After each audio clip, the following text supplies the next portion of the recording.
remain silent.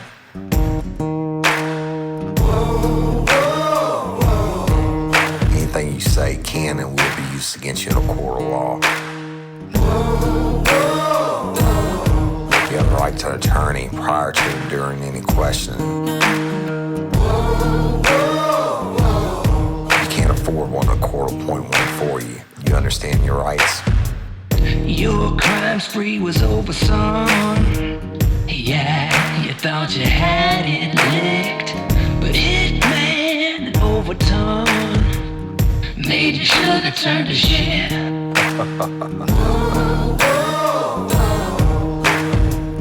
Get ready, you're gonna do time. Real life, real crime. Warning. Each episode of Real Life, Real Crime, the podcast, will contain descriptions of acts of violence or of a sexual nature and are for people that are 18 years or older. Heed my warning, people. I do not get the facts of these cases off the internet or from some television show. These facts I'm retelling were presented to me by the victims of the crime or the perpetrators who committed the crimes. My descriptions of the crime scenes are what I saw with my own two eyes. If you are going to get offended, turn this podcast off now. Thank you. Hello, everybody, and welcome to this episode of Real Life, Real Crime, the podcast. As always, I'm your host, Woody Overton, with my partner, Jim, the Hitman Rathmann. What's up, buddy? What's going on? How we doing, 2-8? I just quit calling you Jim, call you Hitman after the Patron episode, huh? I guess everybody liked that story. There was a ton of feedback on that. For those that haven't heard that, you may want to go join our Patreon page here. It was a hit, literally. Yeah, let's talk about it for 1 second. We always talk about Patreon, y'all, because it's the Patreon. We love all our members and all our fans, but the Patreon really helps support us, and it means a lot. So we already are the best in the business as far as it comes to giving benefits for our patron, because not only do you get bonus episodes that are locked up for patron only, like the Hitman is. I think we have 5 of those locked up now, but you get discounts on merchandise. You get discounts. I think, $10 and above tiers, or like the $20 tier. I think after 3 months you get a free shirt. So that's knocks you down to only like $40. And $15 you get a free mug. Different. So I mean, just go check it out. It's a lot. We give you everything that we can, but it's because y'all are important to us. Now, all of our members are important to us. We love you and we appreciate you. The patron, we just got to give you your props and let you know that we love you. But that really was. We got a huge amount of response from the Hitman episode. And so evidently it's one of the favorites that are locked up in Patreon. So if y'all want to, go check it out. So, all right, couple things we want to talk about real quick before we get started with today's episode. Shrimp Boat is, and we'll talk about, first of all, our new music. And we get a lot of response. I know Jim gets it all the time. I get it all the time about Tomplay, and it's Tomplay. That's Toby and his wife, Shelly, who put together our new intro music. And, they're awesome. But y'all, they're professional artists. And they play all over South Louisiana, but so it's Toby and Shelly, and they go by Tomplay, Tomplay. They just released 4 new singles on Spotify, Apple Music, etc. Pretty much anywhere you can download music from, and the music video Dreams, which is on YouTube, and they're currently recording for the next album, and the website is tomplaymusic.com. And on Instagram, they're Tomplay All Day and Shelly Brown Art. the YouTube channel is Toby Tomplay. Y'all please subscribe to them on their Instagram, YouTube, etc. Email is on the website, and they're huge real life, real crime fans. And they spent days in the studio putting that together for us because they love the show. And so we're giving them a little love back. Right, Jim?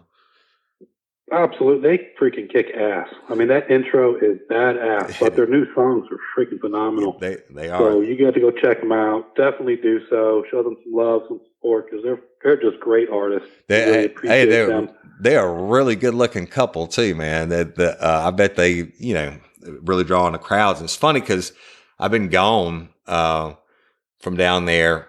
Now naturally all hunting season and the Coco case before that, but he keeps hitting me up, wanting me to come see him play. I said, dude, as soon as hunting season is over, we're going to be like groupies because my wife and I love to go out to the different places and have a couple of drinks. Guaranteed we'll be going soon, very soon. Yeah. So, but yeah, and they play all the time locally for you Louisiana fans. So check them out. They're awesome. We love them and love the music. I mean, everybody loves it, right? So, second thing we want to talk about is our live show. It was live show. Now it's going to be live shows coming up.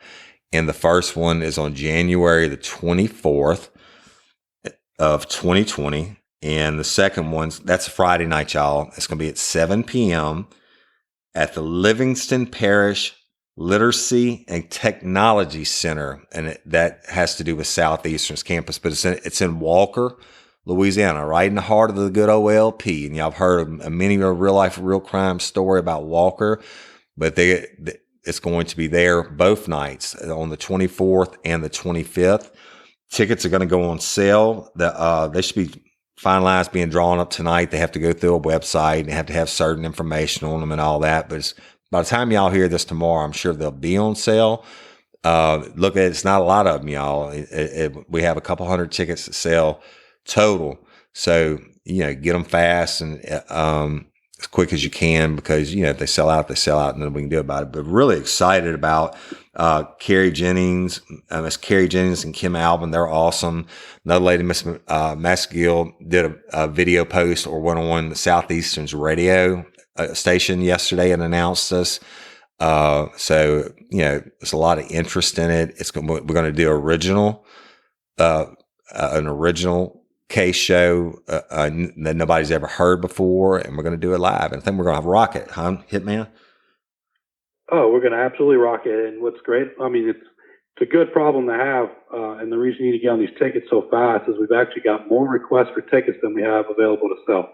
Right. So once we put them up, they're going to go pretty darn quick. So make sure you jump right on it. You go on and secure your tickets because Woody and I would love to be able to meet everybody, have a chance to talk with you, and we're going to put on a great live show for you. Yeah, and the Livingston Parish Literacy and Technology Center. I mean, what I looked up and read about so far, man. And we'll talk about it a whole lot more in the episodes to come. But I'm gonna tell you something. This is really a cool place, and they offer all kinds of classes, not only just to the Southeastern College students, but like life classes. Like one of the classes they have coming up is an 8-week conversational Spanish that some of the local businesses like banks are using, and just so they can interact with their customers better. But they just have all kinds of really cool stuff, and there's some really awesome people.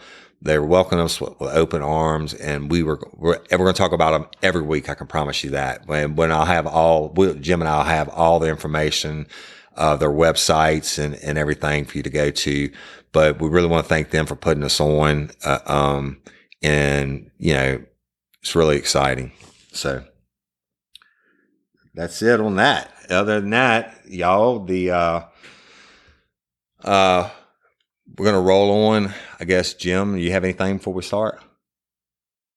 I'm ready to do this episode. I'm excited for it. It's a good one. Hey, also, I think the year was 2000 Shrimp Boat is the name of the episode. And first of all, let me preface it like this. If you're going to get offended, turn my shit off now, okay? Because it's got some horrible stuff in this episode. And if we make light of any part of this episode, no way.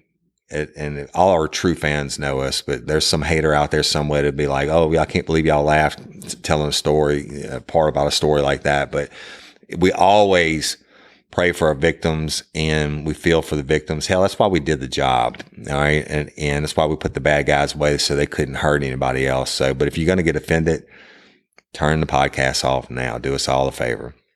All right. Cause it's tough. It's going to be, but this is the kind of stuff we dealt with, unfortunately, all the time. I think it was like 2004, 2005. I'm back. Y'all know we're unscripted. We're raw and unedited. Okay. So we're going strictly from memory, no notes, nothing. So just, we'll skip around a little bit on it, but the base parts of it are no matter what, then they're just not going to change. But so I think it was 2004 or 2005. I don't remember, but I got a call. I think it was 05. 05? Okay. 05 or 06. It was somewhere into there. Okay. So the Jim and I were partners in I don't know, you must have been in court or something. I don't remember, but I got a call. Tina Stafford called me and said, hey, Woody, OCS needs you to go to the CAC Center like now. And OCS, y'all, is the Office of Child Protective Services. And the CAC is the Child Advocacy Center. And y'all have heard us talk about it before. The Child Advocacy Center is where children who have been offended against or may possibly have been offended against go to be forensically interviewed by a trained, skilled forensic interviewer. And they go in, it's just the child and the interviewer in the room, and they go over and look, they do it from all ages. I think I've seen like as young as 4 or 5, something like that, all the way up to 16 years old, the victims or alleged victims. Anyway, so the interviewer takes them in the room. Go ahead. You had something, Joe? Yeah, they are trained in fact-finding interviews, and that's the whole purpose of it. They're forensically trained to work with children to find the actual facts. But they so can't. You're not getting some fabricated. That's story. right. They can't ask leading questions though. They have to. They have to open, with the general question about it, whatever. So let me get to. Let me get to it.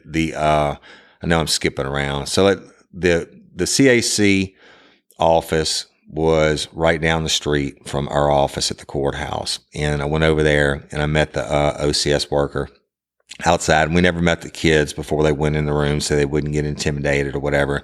So the girl, I think was she 12 or 13, Jim? I think she just turned 13.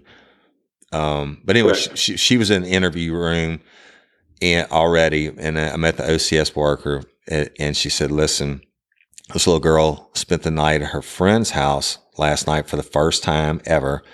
And when they went to bed, okay, the mom said, it's time for y'all to go to bed. She said they went upstairs and they changed to go to bed, and they're in the bed getting ready to go to sleep. And then the little girl, of course, we're not going to say names. We'll say our victim, they're getting ready to go to sleep, and the victim rolls over and asks her friend, says, your mama's not coming to get you?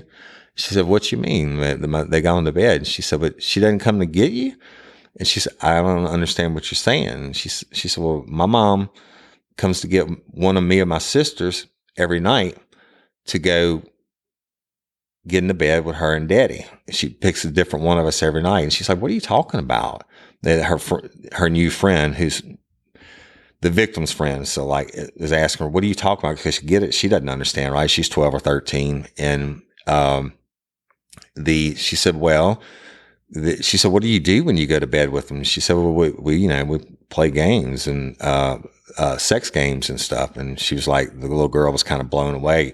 And I guess she was too scared to say anything else about it to her because the conversation ended. She didn't ask her any questions or whatever. She didn't get up and go wake her mom and daddy up, but she went to school that morning, first thing, and went to the school counselor and told her in privacy, said, look, this, we'll say the victim, a friend told me last night when we were laying in the bed, asked me, was my mama coming to get me? And I was like, why would your mama why would mama be coming in here? And she told her what the victim said. So right then they have to act. So the first thing they do is they call OCS, the Office of Child Protective Services. They're going to call a uniform guy out to take the initial report from the school counselor and OCS. And once OCS heard what the little girl, the witness, had to say, they took the victim to the CAC center. They pulled her out of school. Now, problem is, the victim had 3 younger sisters. I think they were only like a year and a half to 2 years apart in age. So it went like 13 to 11 to 9 and 7. Yeah. I mean, they were close. It's like, I think as close as you could pop them out without it being somebody else's kid. Was that like every 9 months and then whatever? I don't know. But they were all, it was like uniform spacing on how close they were together. So I said, okay, cool. I mean, I've done shit. I just can't tell you how many. On one case, I did over 45 of these interviews, these forensic interviews, right? So I've done hundreds of them. And I know that they called and asked, was I on duty, because they knew I wasn't going to take any shit. And some of the guys would go, listen to these things and then write it up and send it to the district attorney. Well, when you get done as a cop at the end of the CAC interview, you can do generally one of 3 things. You can have the warrant, go make the warrant up yourself and sign it because you heard enough probable cause and you believe it through the CAC interview that the child was offended against, or whatever it may be, molestation, rape, whatever, improper touching, whatever it may be. Or you can write it up and tell them you're going to send it to the DA's office and they can grand jury it. Or you can actually, if you believe it, you can let the one of the parents sign the warrant. So if the parents are there, and in this case, that wasn't even an option. But I didn't fuck around with them. And I got one, but there were some of them, that just weren't true. But if I believe the child was telling the truth, then I would generally just go ahead and get on the warrant myself. So what happened was we had a separate interview room. They had the interview room, it was a comfortable room, has toys in and stuff like that. And generally that's for the younger kids, but we would sit in a back room that had a closed circuit television, and we had contact with the interviewer where she had an earpiece in, and that way you listen to the whole thing. And if you needed some more information from a law enforcement standpoint, and they could ask the information without it being a leading question, if they could work it in, they would.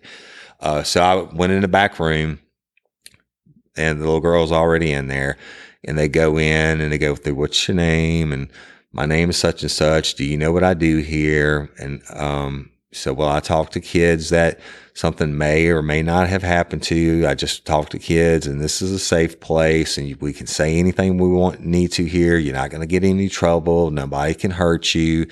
You can say whatever words you need to say, and it's the same spiel every time, y'all, and I've listened to it hundreds of times. And then they go through, the difference between telling right and wrong, and telling a lie and telling the truth, etc. And she said, I want you to tell me the truth today. Don't make anything up. Don't guess at anything. Just if you don't know, just say I don't know, and say, hey.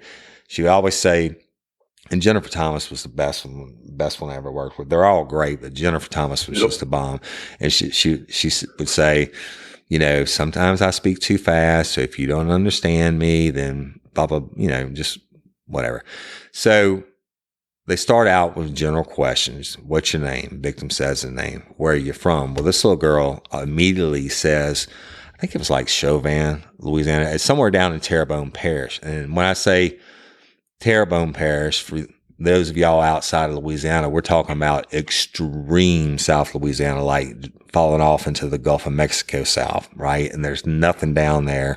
One road in, one road out. And the only thing on either side of the road is water and fishing boats and camps, a lot of fishing camps. But the big thing down there, probably the two main industries for the whole state of Louisiana are fishing and gas and oil, right? All the offshore boats and stuff go out there. But anyway, when wherever it was, and she said it. I knew it because I used to have a fishing camp down there years ago. So the little girl says that's where she's from. And the interviewer says, so when did you move here? And she said, oh, we've only been here like a month and a half. And she said, okay, well, can you tell me who your parents are? And she gave the name of her dad and her mom. And do you have any brothers or sisters? She said, yes, I have 3. And can you tell me their names and their ages? And she told them. I mean, the little girl was not dumb by any stretch of the imagination. She was well spoken. I mean, I'm not talking about proper English, y'all. I mean, I'm just saying she was. Help me out, Jim. I mean, she was intelligent. She was intelligent, even if she wasn't formally educated, is what I'm trying to get to. And she was intelligent. She had a little wit about her. I mean, she was no dummy. And but she had a serious Cajun accent. But so they started going through it, and then the interviewer says, okay, well, I talked to some kids and things may have happened to or not happened to after she goes to the family stuff. And she said, you moved here a month and a half ago. She said, why did y'all move here? And the little girl said, we moved here because I got my first boyfriend, and my daddy found out, and he got furious, and he packed us all up and moved us in 2 days. He drove up here. He found a place, and he came back and he picked us up and put everything in the truck and moved us up here. And so that's kind of strange, right? And she said, well, what was it about your boyfriend? Did he not like him? And she said, no. So my daddy is jealous of all guys. He gets so jealous. And she said, well, baby, what does he get jealous of? He said, he gets jealous of me and my sisters if we talk to any boys or if any men talk to us. And I'm thinking, okay, maybe whatever. I mean, just taking it in, right? And then she said, well, I don't understand. She said, I mean, did he catch you and the boy together or something? I mean, did something happen like that? And she said, no. But I'd started talking to him on the phone. She said, I got a phone, a prepaid phone for my birthday. And he caught me talking to him on the phone, and that was it. She said he snatched us up and moved us up here in 2 days, pulled me out of my school, stuck me in this new school. And we've been here about a month and a half. So she said, okay, well, tell me where you spent last night. And she told her about her new little best friend. She said she's such a sweetheart. And I was a new girl at school, and I was nervous, but she was so nice to me. And she lived right down the street from us. And we rode the same bus, blah, blah, blah, et cetera. And then she said, well, did you tell her anything last night when you went to bed? And she said, yeah. She said, I asked her how come her mama didn't come to get her. And she didn't understand, I don't guess. She said her mama never came to get her. And she said, I don't understand that. And she said, well, what do you mean? What do you mean? Why would her mama come to get her? And she said, well, my mama has always come to get me. At first it was me. And then as my sisters got older, that she would start coming. We didn't know which one of us she was going to pick, but she would come and get one of us to go to bed with her and daddy. And the interviewer says, okay, so when you would go to bed with them, why would you do that? You had your own bedroom, right? She said, yeah. She said, okay, what would happen when you would go to bed with them? And she said, we play games. And she said, well, what kind of games do you play when you're going to bed? And she said, and she didn't want to say the word. She was kind of like shy about it. And that's when she reminded her that, it's okay to say whatever you need to in here. You're not going to get in any trouble. And she's like, I'm not really, I guess, supposed to talk about it though. And she said, but in here you can talk about it. She said, well, we play sex games. And I was like, oh fuck, here we go. And she said, okay, can you tell me what you mean by sex games? And the little girl was like, I guess she didn't want to explain things or whatever, but the interview was like, okay, can you just tell me the last time, she said, when was the last time? And she said, it was just a couple nights ago that I went. And she said, okay, what happened on this specific night? What kind of games did you play? She said, you're not going to get in trouble. And I know you may be a little embarrassed, but just tell me the truth. That's all. And she told him, she said, well, it was sex games. And she said, okay, you got to tell me what that means, sweetie. And she said, well, I do things with my daddies. And she said, you can say whatever word you need to say. And she said, penis. And she said, okay. And what else? It said, my daddy does things to me down there. And it said, my mama does things to me and I do things to my mama. And I'm like, oh, fuck, here we go. And then kind of briefing it up just a little bit, they have this chart of a human, what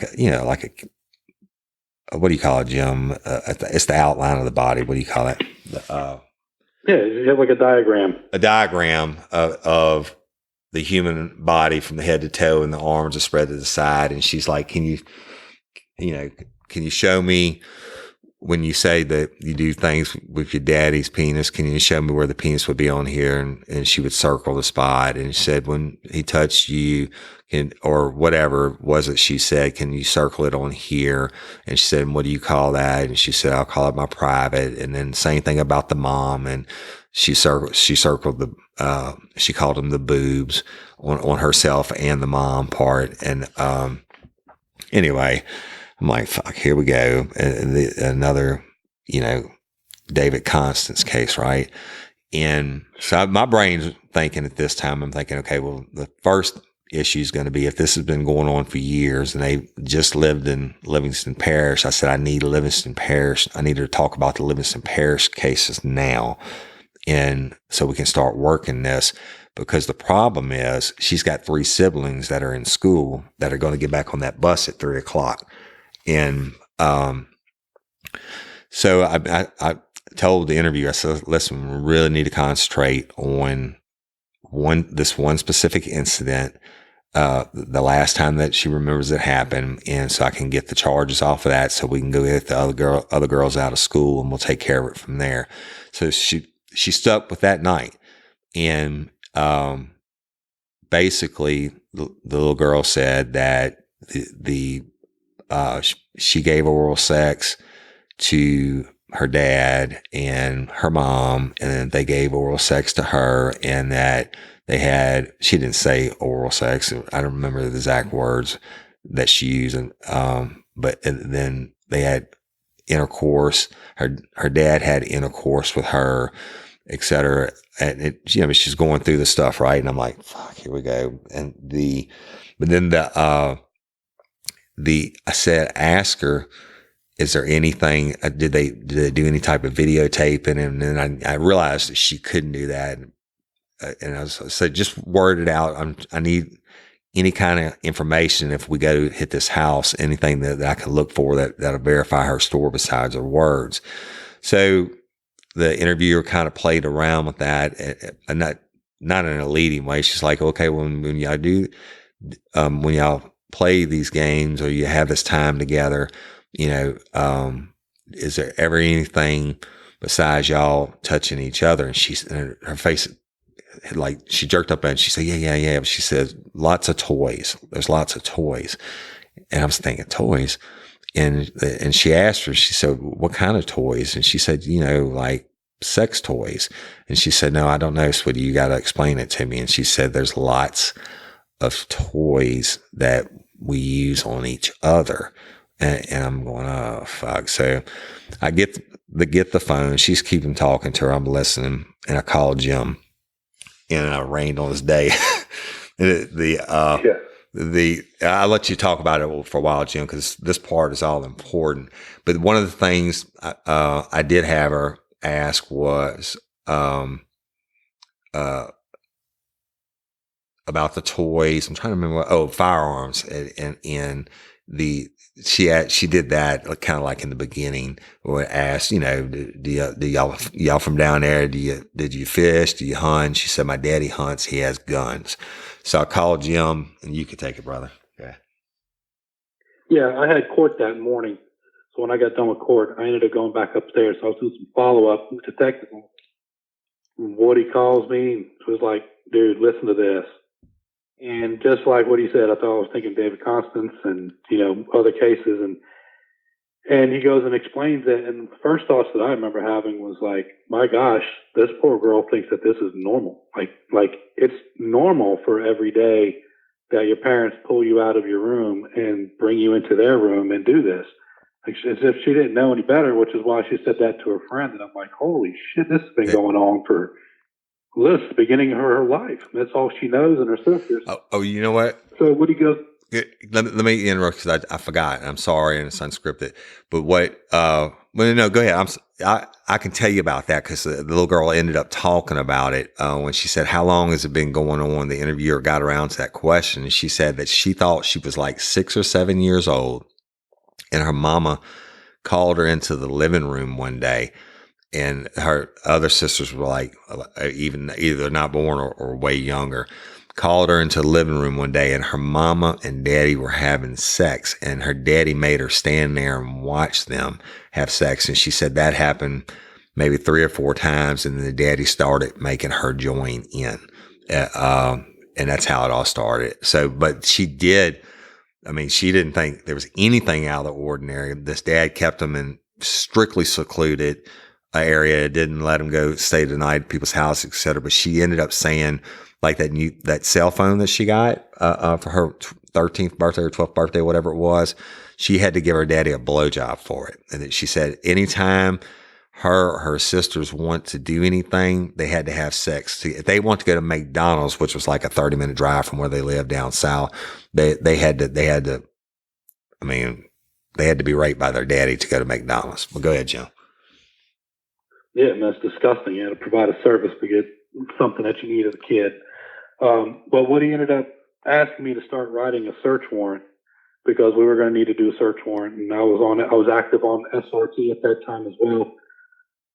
So I started writing up the search warrant, based on the information he was telling me, which, the location of the house.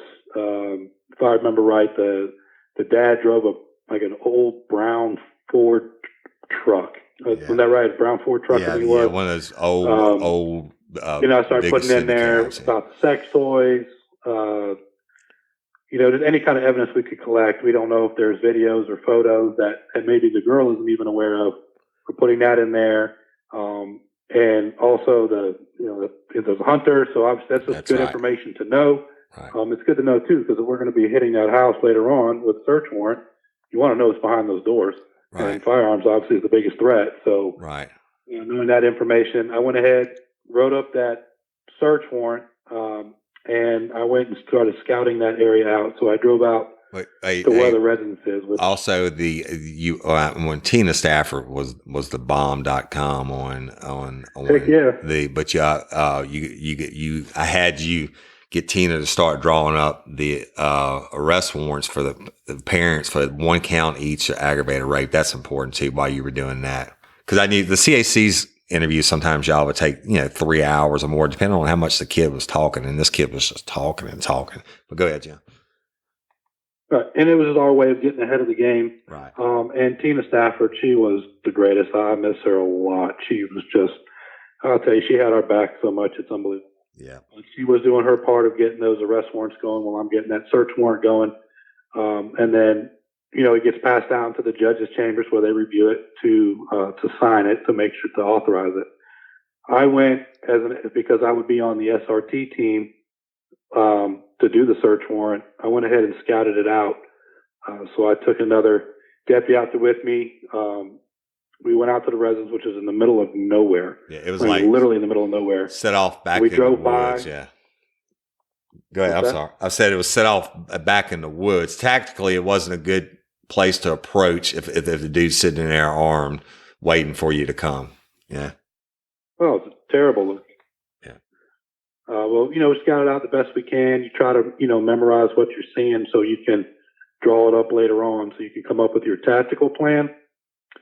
So when did our little survey, the truck was there at the time that I was out there. So I was able to note down the vehicle. And then I came back to the sheriff's office to meet up with Woody, who I believe you just got done or were just finishing up your last bit of work on it so we can get started. Yeah. And then when I came back, I got the warrants and went ahead and hand walked them down to get them signed. And I know you had gone to the range, or you were getting whoever it was on the team, the SRT team, to go hit it. Now we were on the clock, y'all. Literally, when I called the OCS workers, I said, "You got to go get these other girls out of school. They obviously can't go home. We're going to be making an arrest on the parents today." I said, but it's going to be a multi-jurisdictional case because they've been getting raped for all these years down in Terrebonne Parish. So, but all the kids evidently had been raped in Livingston Parish also. Go ahead. And it was incredibly important that you have to put the child's safety first. And so that's why we were up against the clock, because when they get out of school, they're getting on the school bus to go home. So we need to get them secured, but we also need to be handling business at the house because you want the children to be safe. You cannot put them back in harm's way. Yeah, well, the thing is, the parents aren't going to know that we're coming and won't have the heads up until the school bus goes by and the kids don't get off, and then they start calling. That's right. So, and now this CAC's going on all afternoon. Jim's getting SWAT ready. I'm getting warrants signed and shit. It passed. I mean, the 3:00 time came. It was right when we were getting ready to go. Now I said we could probably got there around, I don't know, 3:45, 4:00. But go ahead, Jimmy. You could tell about taking the house and all that. Yeah. So we got, we approached it on SWAT the best way that we could. We went ahead and we went in the house. But one of the things I noticed when I got there was the truck was not there. So I didn't notice the truck. We went ahead and entered the residence. Only the mom was there. Children, I was not being there. Went through the house to secure it.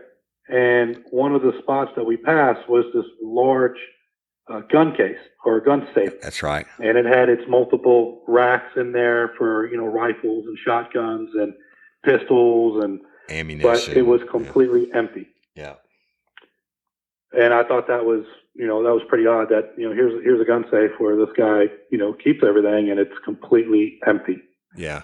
So it was very alarming. Yeah. We're not talking about a Taj Mahal either, y'all. This is like a $200 a month old trailer stuck way back in the woods. And I guess in a way,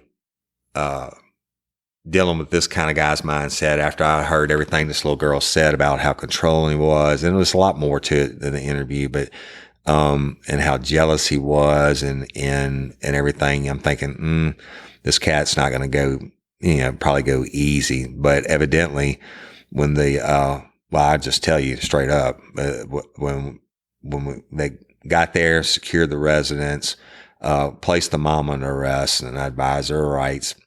And I actually told her, I said, use your Miranda rights for right now and don't say a word, because I'll talk to you when we get done. And then we began the search of the residence. And it's when we went into the bedroom. Actually, and I know you were too, Jim, I was suspecting this kind of shit going on, that there was going to be some type of video equipment, because almost important for the sexual deviant to do the act is to record the act. As in to relive it. That's right. As in Denny and Cynthia Perkins. But I guess this dude either couldn't afford it or he didn't know how to run the technology, because we didn't find any camera stuff. But we did find so when you hit a house, Jim, explain hitting a house, going through securing, and then doing a secondary sweep and then search it. Without giving away too many tactics, explain how that goes down. Well, when you originally go up to the house, you're checking windows and doors, and you're looking for anything out of the ordinary that you need to put some extra attention on. When you get up to the door, we're going to force entry. So whether we use a ram, we're going to make entry into that residence, and then you start splitting off. And I'm not going to speak about that tactically, so I don't give all that stuff away. Right. But we have a certain systematic way of being able to quickly but effectively get through each room of that entire house. So that way it's secured. So, we're talking like 30 seconds, y'all, fast. I mean, it doesn't even take that. I mean, it's quick, and it's, if two guys peel off, someone else is going next. And it keeps bounding its way through. And you overtake the house, and that's how it works. Once you have cleared the room out, and you have that, like the mom for this case, she's placed onto the ground, she's put into handcuffs, somebody's got her secured. We don't find anybody else. You have to now do secondary sweeps. And what's important about the secondary sweeps is that people hide. And I've had it before. I found people in cabinets. I found them hiding under, piles of clothes. Absolutely. Underneath beds. I mean, if there's a hiding spot, they're going to hide there. So you have to look at everything. So you open up, cabinets, you're lifting up beds, you're lifting up mattresses, clothes piles, looking in, any possible spot where somebody can actually hide. You want to sweep that. And y'all, this is not something you take lightly. You have to consider that you don't know who you're dealing with, that this person might want suicide by cop. They might want to just kill a cop, and it happens every day. Somebody gets shot somewhere doing it. So when you're doing this, is a high adrenaline, high motion, but highly trained thing. And that's why, and Jim could tell you, in the military and SWAT, et cetera, when you do your training, a lot of times you'll go run the obstacle course and then come back while your heart beats still up so high, and then shoot the pistol course or whatever it may be. It's to try to simulate what you feel like when you hit a house. And I'll never forget that when my very first time on the SRT to go hit a house, we were hitting two houses at the same time. From where we left to go hit the house, I was in the back of that SWAT van, and my heart was about to beat out of my chest. And so, I mean, I don't think I'm giving away too much, Jim. I'm just trying to want them to understand when you do it. Go ahead. I'm going to explain a little bit about what you were just talking about in regards to blood pressure and so on. Being that I've had, been in combat and been in very high stressful situations overseas, to include what I've done on SRT. Your body goes through changes when you get in really high stress situations. You have your fight or flight kicks in, which is an adrenaline spike, right? You also have your blood pressure goes up, and it's not uncommon for people to get tunnel vision. Right. So the best way to learn how to deal with that is to train for it. So it wasn't uncommon for us in the military or in SRT to where we would run obstacle courses, or we would put our bodies, you may wrestle or do grappling with somebody for 5 straight minutes to where you're exhausted. Right. And then you have to go ahead and put your pistol into operation, or your rifle, and actually go through the course when you're struggling to breathe and you got tunnel vision, because as you breathe, right, your rifle or your pistol is going to go up and down as you breathe. Right. And so you have to learn how to control these situations, and you have to learn how to overcome that. And that's why we train for it. You're going to train like you fight. So you have to literally put everything you have into it. And then, so when we go into a house like this, it doesn't matter if it's a trailer, a multi-level house, we're going to do it the way we need to do it. And we are very, very thorough.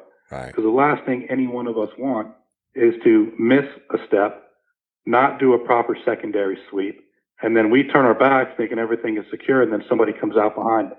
Yep. They can shoot us, they can stab us. That's right. Anything can happen. That's what you do not want. And I know I wouldn't be able to live with myself if I did that and somebody got hurt or got killed. And that's where we take it extremely seriously all the way. Yeah, you could, but here's the deal. That's where you have, it goes back to brotherhood we talked about in the Perkins episode.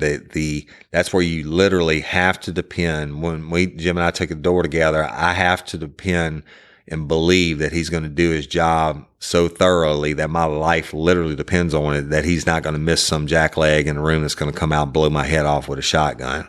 Yeah. So that's where and we're kind of getting off on a tangent. It's my fault, but I think people need to understand that it's a very real deal, and you play the way you practice.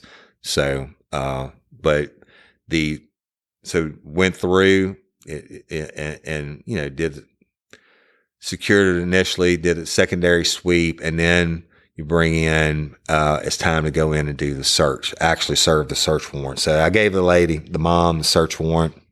She's sitting on the couch, and I told her, just don't say anything. She wanted to talk, actually. And, I did ask her, I said, where's he at?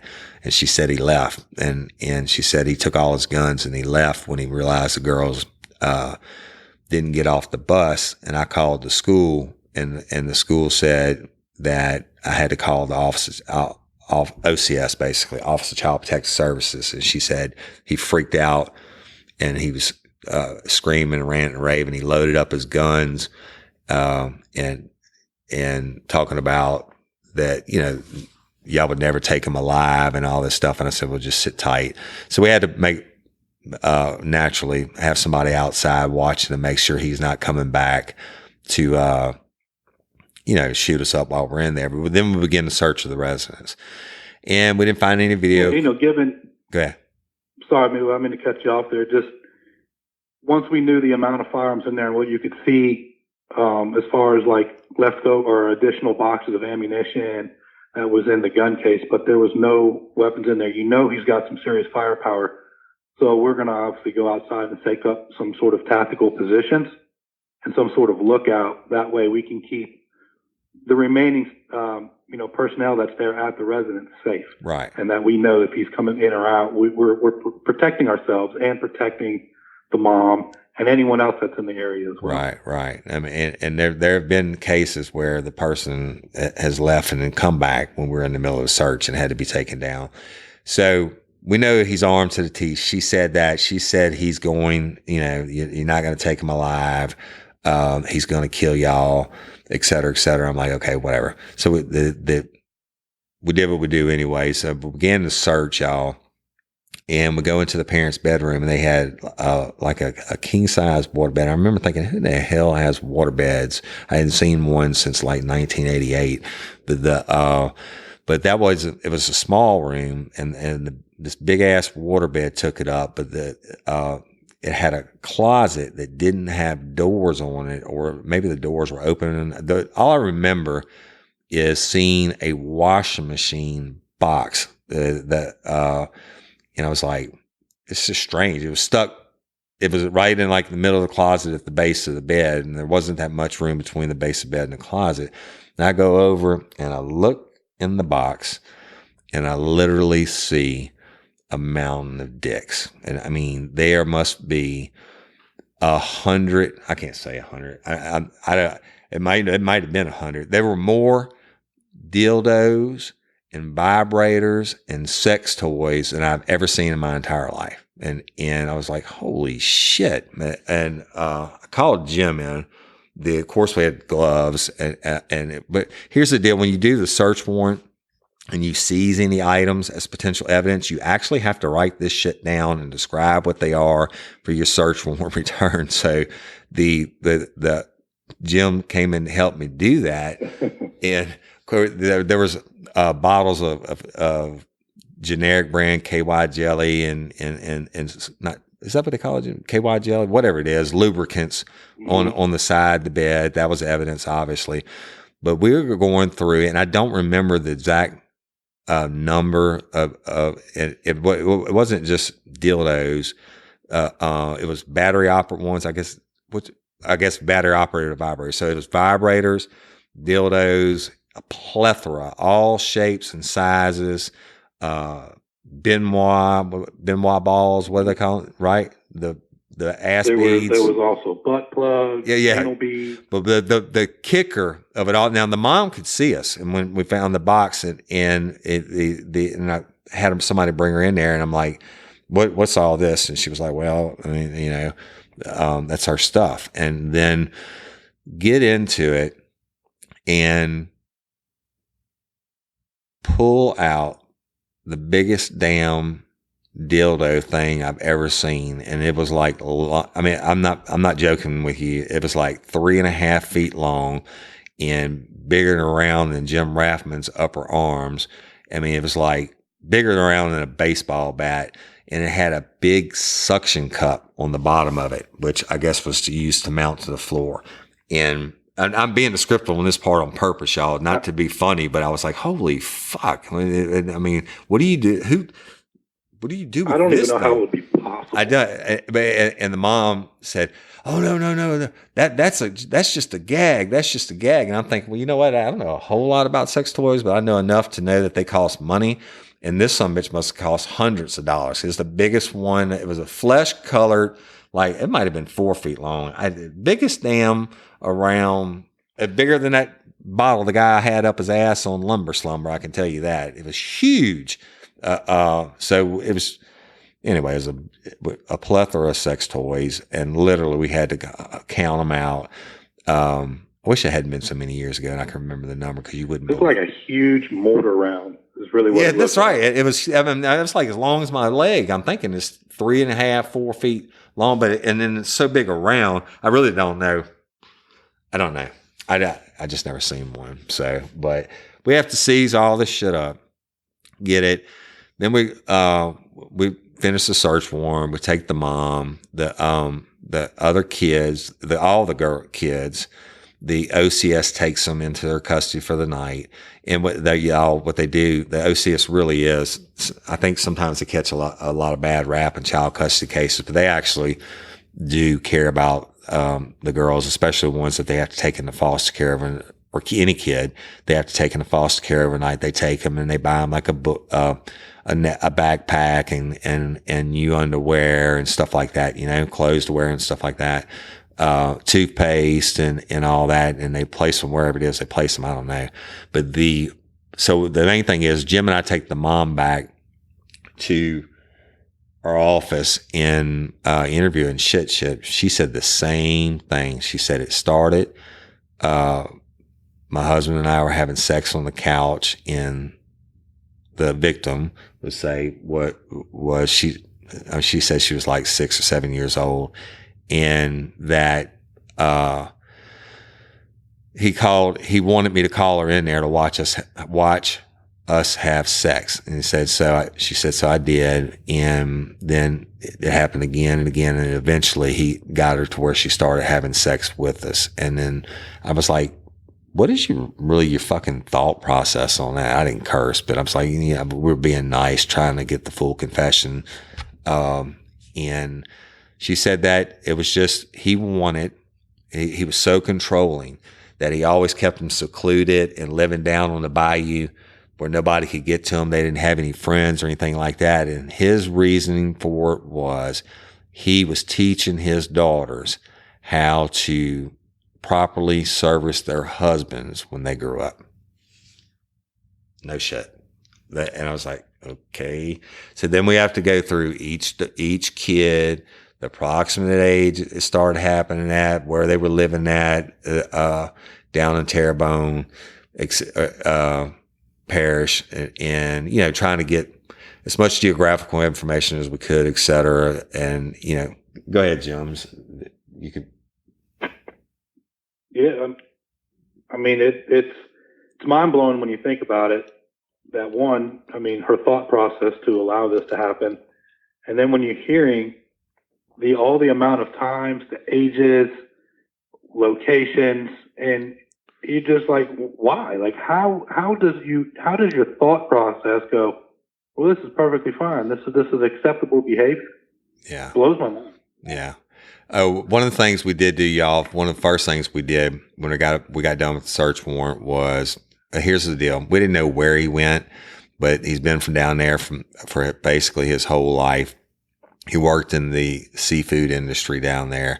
So one of the first things we did for all cops' safety is put out a bolo or be on the lookout for, and gave his name, the vehicle information, the fact that he's armed, the fact that he stated he's going to kill cops. And I actually knew Terrebonne Parish Sheriff's Office Chief Deputy. His last name was Huey. I guess that's a Cajun. It's not Huey, Huey. It was UHE, something like that. And he was an older guy, but I'd met him a couple times over the years, and I called him directly, and I said, hey, Chief, this dude's from down there. He said, you know what, Shy? He was old, old Cajun also. He said, I don't know him. He must not never been in any trouble. I said, probably not. I said, but he's got plenty of trouble now. And he's saying he's going to kill the cops. I said, I don't know for a fact that he's coming to Terrebonne. I said, but Chief, you've been doing this as long as I have. And when sugar turns to shit and they run like a little bitch, that's a double phrase used there for y'all fans. They run like a little bitch. They always run to home base. Right, Jim? Yep. No matter where, almost every time, where you're from, if you've been living in Los Angeles or wherever it is, if you're from Podunk, Louisiana, or whatever small town you're from, if you do a murder, etc., and you run and hide, you are going home. And anyway, so we wanted to give them a heads up, and we did that. And he said, "Oh, we'll be looking for him." He said, "I'm gonna have my guys," and then so we alerted them to that. We worked her full confession over all the kids, and y'all, it would take hours if we told you everything. But I'm gonna tell you, they raped every one of their daughters, both of them, orally, vaginally. They didn't say they did anything every week. They, as the daughters, I think he wanted them to be, the youngest one had just started getting it. It's just started being raped. I think he wanted them to be like 7 or something like that before he did it. And when that goes with your preferential offender, they have certain age ranges they like. And also him being, even though he's not formally educated, he was intelligent, but the controlling the family. Now, you know what? I remember, Jim, you asked her about the cell phone thing in the minutes, and she was like, "Oh yeah, sure, yeah." If they wanted anything, they had to give them a blowjob at least. And I was like, "Damn!" Now she was pretty, I'm going to say, simple-minded. The mom was, obviously. This guy was I'm not saying that doesn't make her any less culpable for the rapes, but obviously this guy ran this girl's mind, right? Completely. I mean, like through and through, and he'd come up with what he wants for his return for whatever it is that they're eating. And the fact that she just was groomed, if you will, over the years into bringing in, she's the one. She had to get out of their bed, go down the hall, and she picked which one they were going to rape that night. For real. I mean, you just can't make that shit up.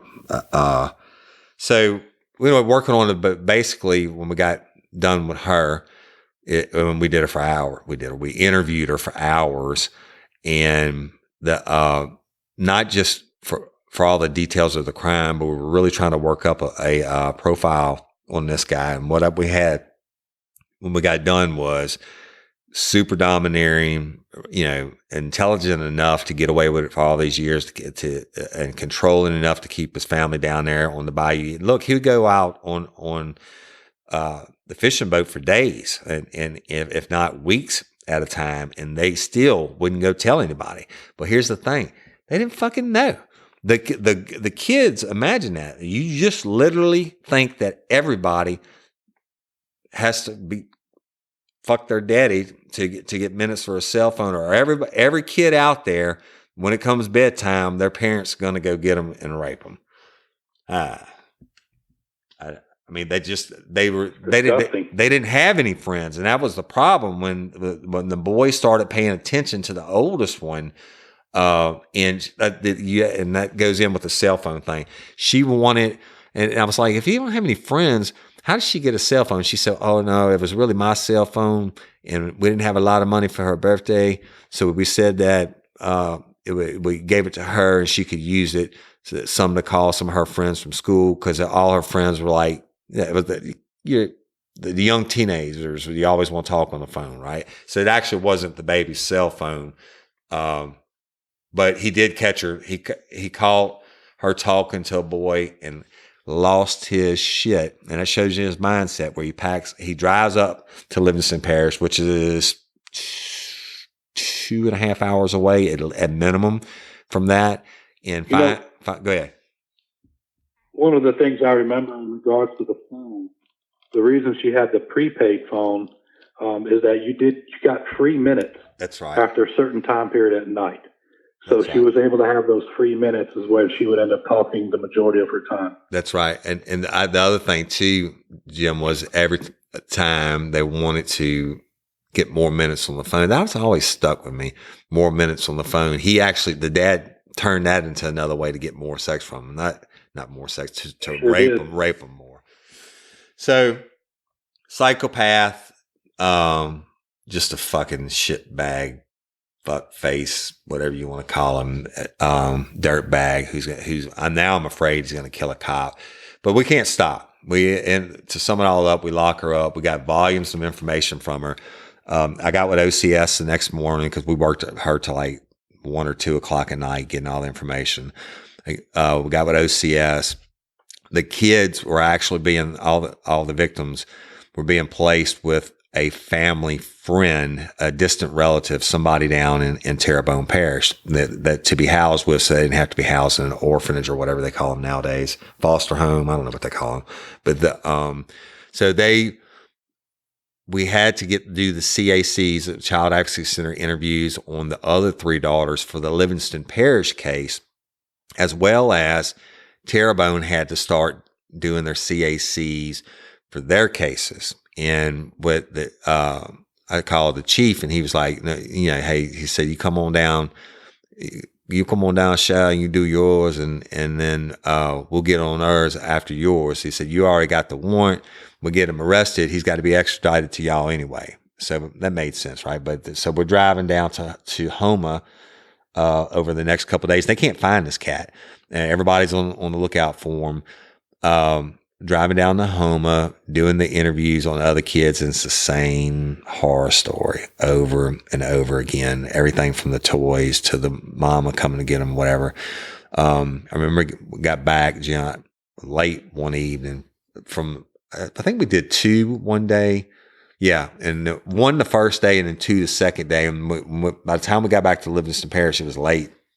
And my pager goes off. I just got home. And this radio room said, give him a 1021, which is a phone call. And I called and they said, hey, that chief from the Terrebonne Parish Sheriff's Office wants you to call him ASAP. So I called him and he said, Woody. I said, yes, sir. He said, we got him.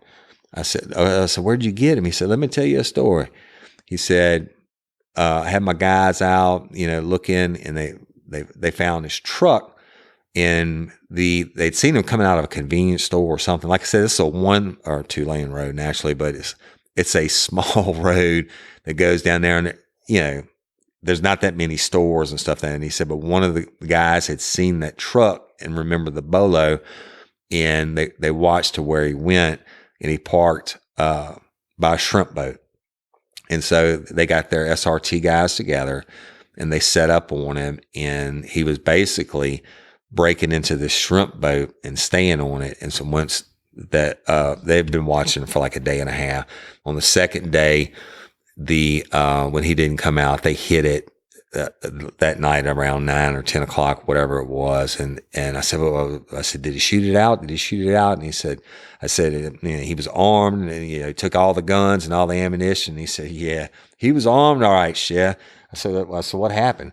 He said, we threw a flashbang, blew the doors off the boat, hit it, and he was armed. He said he was butt naked and his ass was greased up, and he had a dildo. He said he didn't have no guns. He had a dildo. He said, I've been doing this for 30-something years, and the man was armed with a dildo. And I was like, no, that kind of fits with him, right? So they got him. He was butt naked. His bottom and his bottom was greased up, and he had a dildo in his hand, and he didn't fight, didn't fire a shot. There wasn't even a gun on the boat. Evidently, he'd sold the guns. Oh, I found that out later on, but he sold the guns for money. So Jim and I are loading up. Jim? Go ahead, Woody. I'm saying so we load up. I call Jim. We roll out. We drive back down there. We get there. They pull him out of the jail. They bring him into the interview room, and here comes this little troll. He's about a 4 foot nothing. I mean, I don't know. He wasn't 4 foot, but he was a little bitty dude. Kind of reminded me of David Constance, a little troll looking frumpy. Napoleon syndrome. Yeah, he was a little dude, and just ugly as a fucking, I don't know what, just ugly, pock-marked face, nasty, and he stunk And they put us in this little bitty interview room. I could smell like baby oil or something though, but he stunk the body odor. And I was like, fuck. So we go in, we sit down. And the first thing I'm going to BO and baby oil. Yeah, BO and baby oil. He hadn't been there long. That he hadn't showered out or anything like that. He was in an orange jumpsuit and sat across the table. Jim and I talked about it all the way down there. I said, look, this dude's going to be domineering. He's going to be controlling. I said, we're going to have to roll a little submissive on him. And I told y'all before in previous episodes, some people you have to be a little more aggressive with, some people a little passive with, some people in between, whatever. So we're going to go in and figure them out right away. You nailed it, Jim, the Napoleon syndrome. We'll go in, introduce ourselves, and say, you're under arrest for our warrant for the aggravated rape of your daughter. And he's just like there, just looking like I'm the smartest motherfucker in the room, what you got to say, and we got him past Miranda and had him sign the form and everything. And he said, I'll talk to you. And he had a heavy Cajun accent. And I said, okay, here's the deal. We know what you did. We know what you and your wife have done to all your daughters. So we have all their statements, et cetera. And he said, and I said, and I'm just want to know why you would do that. And he said, that's my daughters. And it's none of your business. It's my daughters. And I was like, okay. And I said, yeah, I see, you know what? You're right. Yes, sir. They're your daughters. And I started being a little more submissive. I started not looking them in the eye. And I was like, I said, well, here's the deal. Go ahead, Jim. One thing I will say for everybody listening, when you become a detective and you get really good at the job, you'll wear whatever hat you have to wear to get the juice. So if I have to be angry, I'm going to be angry. If I have to be submissive, we'll be submissive.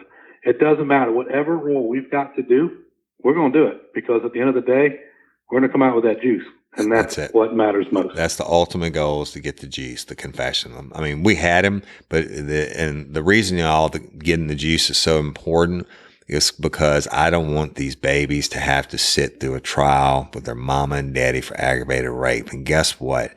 Aggravated rape, the least you can get in the state of Louisiana, is mandatory life in prison without the possibility of probation or parole. So what you have is, you're going to have a trial automatically. Actually, the death penalty is an option for aggravated rape on a child 13 and under in the state of Louisiana.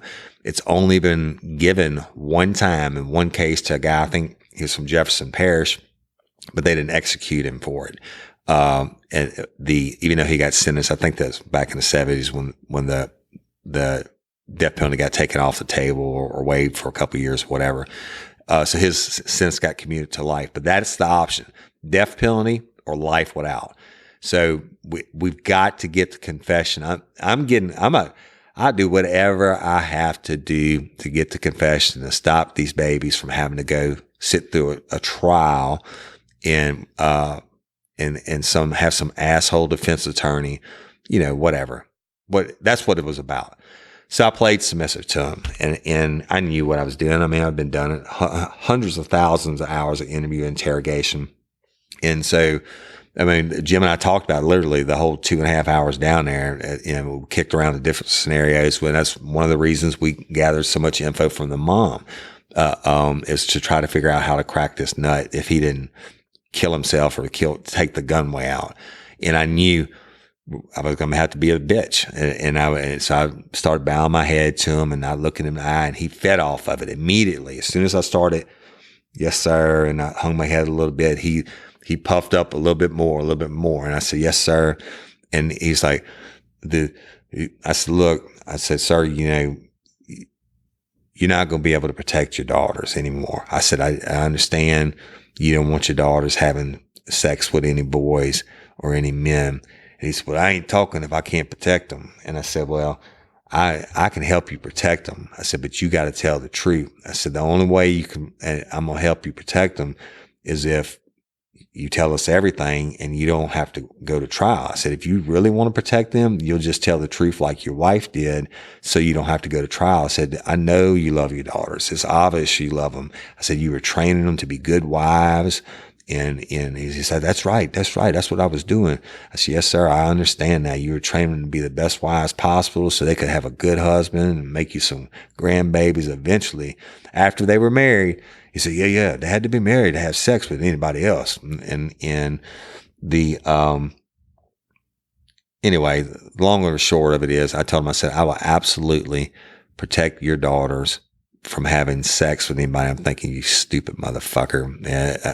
In my mind, I want to come across the table and knock his teeth down his throat, but I'm playing the game. I said, I will help you, but you have to protect them first by telling everything so this doesn't go to trial and shit. And he said, I'm going to do it, but I'm going to tell you, Shy, if you don't protect my babies, he said, I don't care what prison they put me in. If my babies fuck somebody before they get married and I find out, I'm coming for you. You understand? I'm coming for you. I'm like, yes, sir. Yes, sir. Are you coming for me? He said, I'll get you too. You know that, don't you? I said, yes, sir. I know you'll come get me. I'm afraid. I promise you. I mean, right, Jim, I played like I'm the ultimate little bitch. Explain. You played it extremely well, but I'll tell you, nobody, in my opinion, I'll put Woody up to anybody that says that they're the best interviewers, interrogators, whatever word you want to use. This is interviewing. For those that won't think we're going to be too harsh, but I put Woody up to anybody because nobody can lay out the out, if you will, on a case better than Woody. You know, giving him the out or whatever he's got to do to get the juice. I'll put Woody up to anyone in the country. Anyone. I appreciate the that. The man knows his shit. So I got to give you props on that. You played this one to the T. You played it so beautifully. Yeah, I appreciate it. But I just, I try to get inside their heads and figure out how to get the juice. And the juice is as much about getting the confession for my ego, which it really wasn't, but it's more about getting the closure for these babies so they didn't have to go to trial. And y'all look, he threatened me and all that. And I bowed down to him and everything. But you know what? He gave the full fucking confession, everything. And that backed up his wife's story. And backed up the kid's story.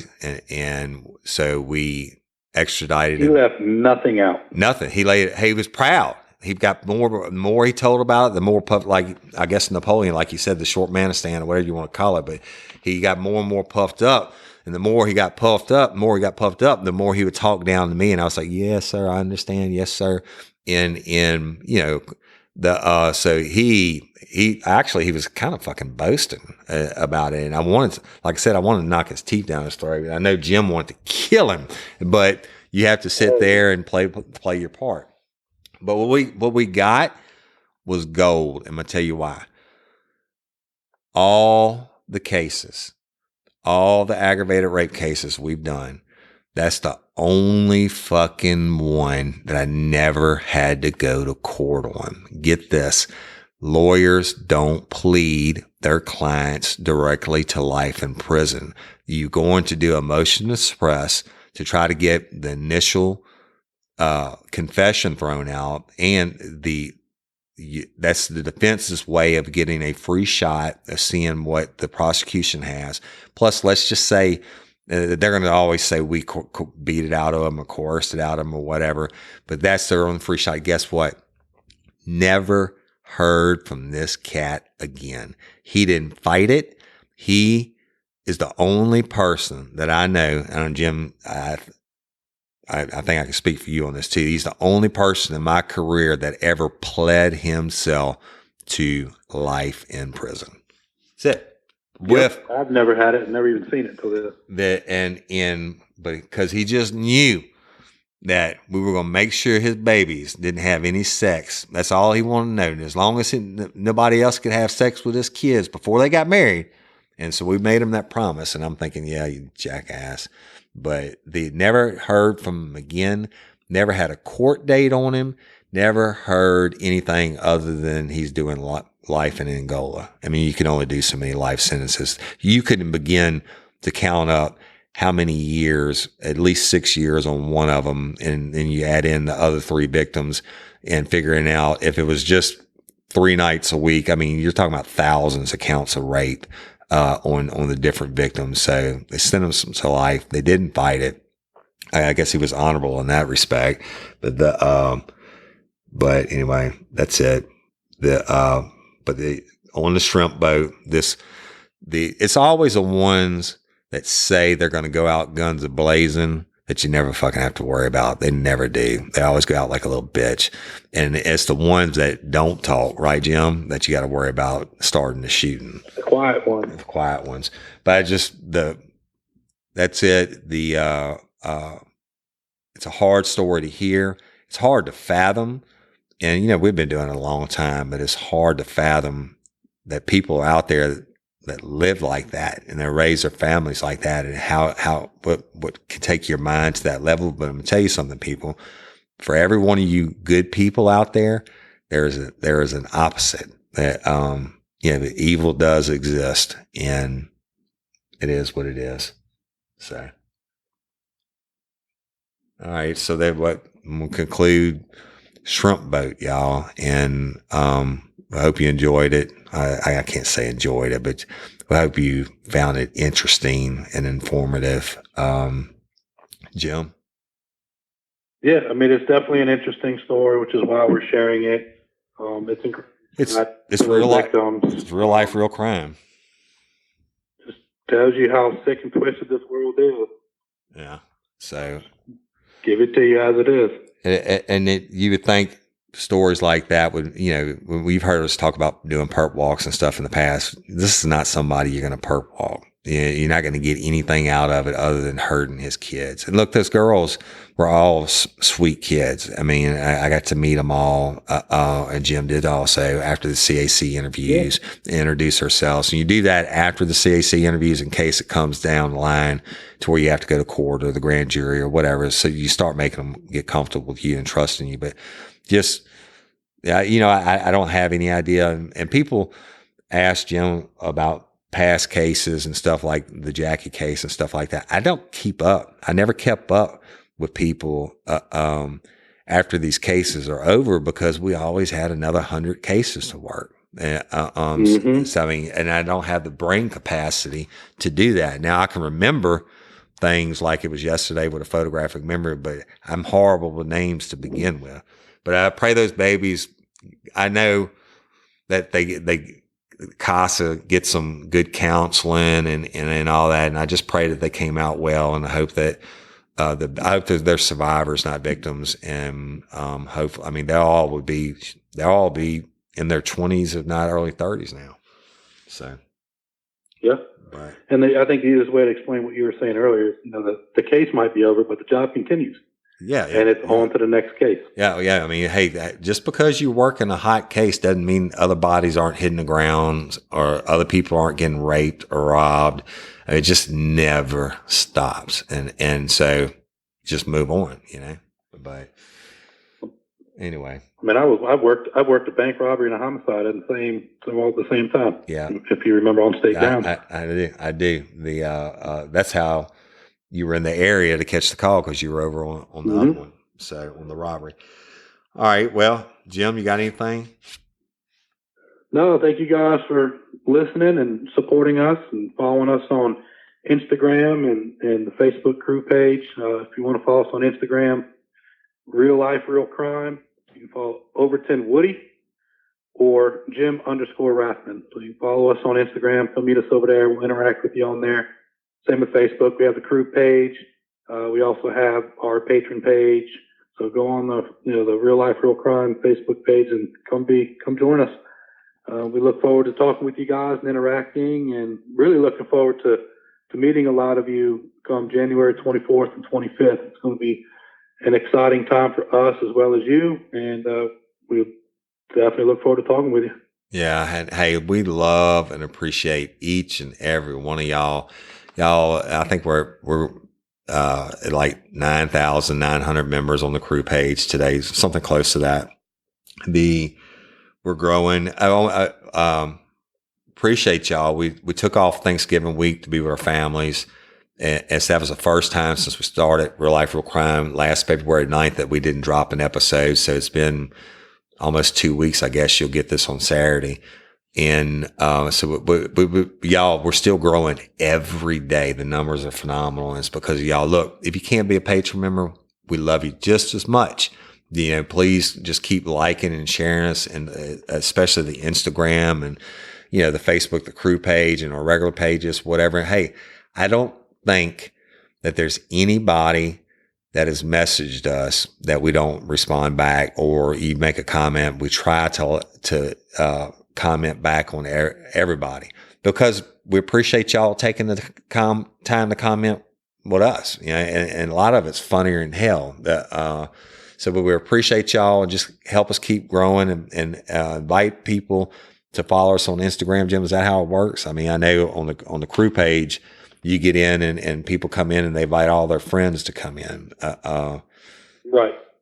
So just help they us. They would just have to share it with their friends. Well, for Instagram, you just go on ours and click on follow, and that's it. We'll interact from there. Yeah, and do that, y'all. That's where the love comes from. The patron helps us financially, but the love and the enjoyment, but we get it from the patron members also. It comes from all the fans, and we love y'all, and we appreciate you, lifers, and you kick ass, and we love y'all, and we got a lot of exciting things coming up in the future, and we're going to continue to do more.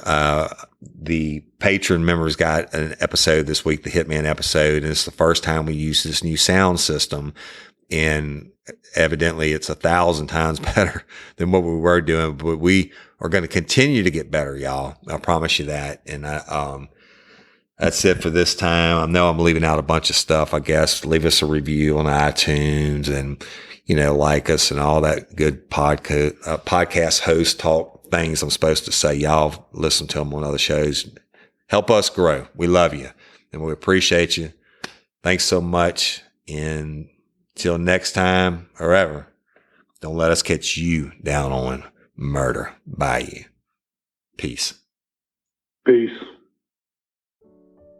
Did you know that Alaska is a serial killer and missing person capital of the United States? There's definitely a dark side to the 49th state, and with over 3 million lakes and 663,000 square miles, that's an awful lot of space to get lost in or hide a body. Murder Under the Midnight Sun tells true crime stories that will give you a different perspective on the last frontier. Available on your favorite podcast platform.